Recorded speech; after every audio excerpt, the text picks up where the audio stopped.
You know, I've waited my turn here. I've followed protocol in the New York City Council and haven't spoken out because I respect this chamber. I have to tell you, I'm still shaken to my core. I'm upset, I'm angry, but I'll tell you honestly, I'm actually somewhat pleased at what we saw here today.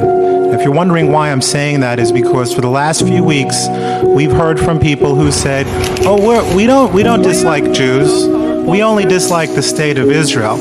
We have no problem with you. We simply don't want you to go to Israel. But we know that's not really at the core of what they were saying, and today they proved it. While we were discussing a resolution regarding the murder of 1.1 million human beings, I will point out that 90% of whom were Jewish, but the other 10% were political dissidents, they were Jehovah's Witnesses, they were gays. Those were the people who were being killed together in Auschwitz-Birkenau. While we were discussing that, they had the nerve, the chutzpah, the temerity to unfurl a Palestinian flag and to yell at us while we were discussing that.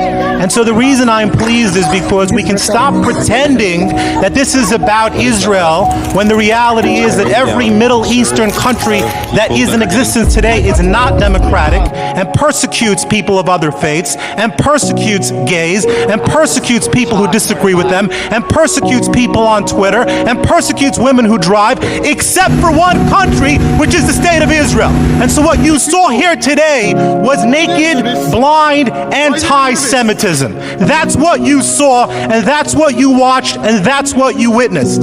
People who are upset for one reason. Do you want to know why they're angry? Do you want to know why they're unfurling that flag today? Because Hitler did not finish the job. He only wiped out half of my family, and only by the grace of God is the other half, me, the grandchild, still alive today. That's why those people are upset. Shame on them. Shame on them for hating Jews. Shame on them for hating people. Shame on them for disrespecting the most diverse, democratically elected body in the United States of America. And that's why we go to Israel. We go to Israel to make a message that is clear, that we will not be cowered by this fear and by this hatred that we have, where these are people who would celebrate the death of Jews rather than mourn the death of innocents. I am embarrassed at what happened here today, but I am pleased that we finally see what this is all about. Good old-fashioned anti-Semitism. Thank you.